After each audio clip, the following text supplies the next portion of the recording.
Alta Profit, assurance vie, retraite, immobilier, le meilleur de l'épargne en ligne depuis plus de 20 ans. Le Conseil en Plus présente Sud Radio, les incontournables de la gestion de patrimoine.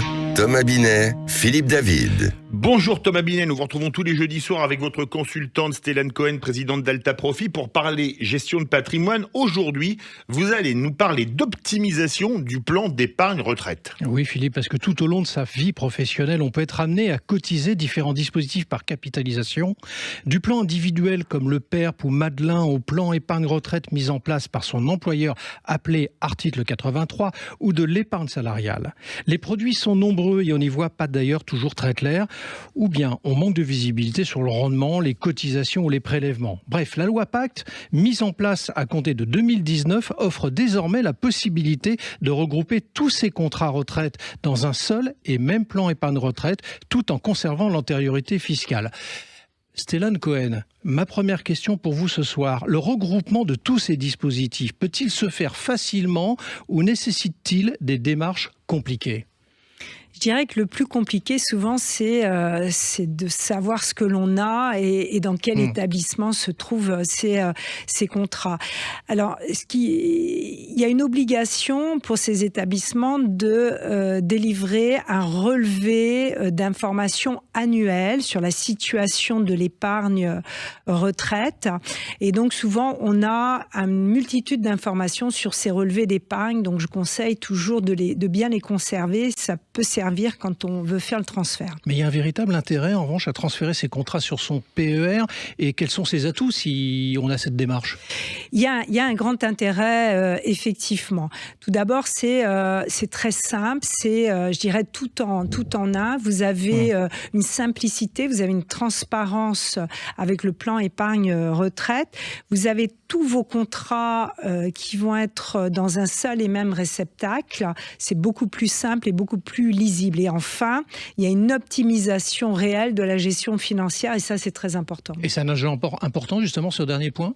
Vraiment ? C'est très important parce qu'on se rend compte que l'épargne comme ça, l'épargne salariale, l'épargne à cotisation obligatoire, souvent souscrit par des entreprises, dans les vieux contrats, la gestion financière n'est pas très optimale. C'est souvent des produits qui sont très, très chargés, donc avec pas mal de frais et sur des vieux fonds depuis toujours pas très performants. Donc on a véritablement intérêt pour optimiser la performance financière de les transférer.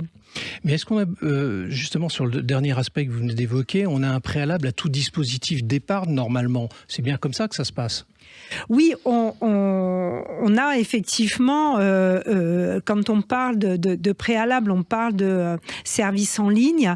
Et c'est vrai qu'aujourd'hui, on ne peut pas imaginer de souscrire un placement sans avoir la faculté de consulter sur Internet où est-ce qu'en est mon épargne, quelle qu'elle soit. Et c'est encore plus vrai pour de l'épargne longue, pour de l'épargne retraite. Donc c'est effectivement un préalable d'avoir cette consultation en temps réel.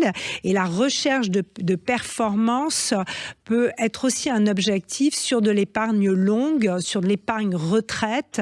Et c'est pour ça qu'on a tout intérêt à transférer ces vieux contrats. Et souvent aujourd'hui, les contrats sont beaucoup moins chers que ces anciens contrats. Mais alors, du coup, Stélane, comment on fait quand même pour transférer tous ces contrats ? Comment on s'y prend ? Alors c'est très simple. Bon, il faut avoir ouvert un PER. Ça, c'est le préalable, le produit réceptacle. Et ensuite, il faut remplir un bulletin de versement de transfert. Et c'est l'établissement où vous avez ouvert le PER qui va se charger d'aller chercher cette épargne dans des établissements divers et variés. Donc, c'est assez simple. Il faut faire un PER, souscrire un PER et remplir le bulletin de transfert. Et votre établissement se chargera de contacter l'autre établissement pour le transfert. Merci Stélane et Thomas, on vous retrouve jeudi prochain pour un autre numéro d'Oser Investir, les incontournables de la gestion de patrimoine. Et on vous retrouve également Thomas tous les dimanches matins dès 9h30. Sud Radio, les incontournables de la gestion de patrimoine. Thomas Binet, Philippe David. avec Alta Profit, assurance vie, retraite, immobilier, le meilleur de l'épargne en ligne depuis plus de 20 ans, le Conseil en Plus.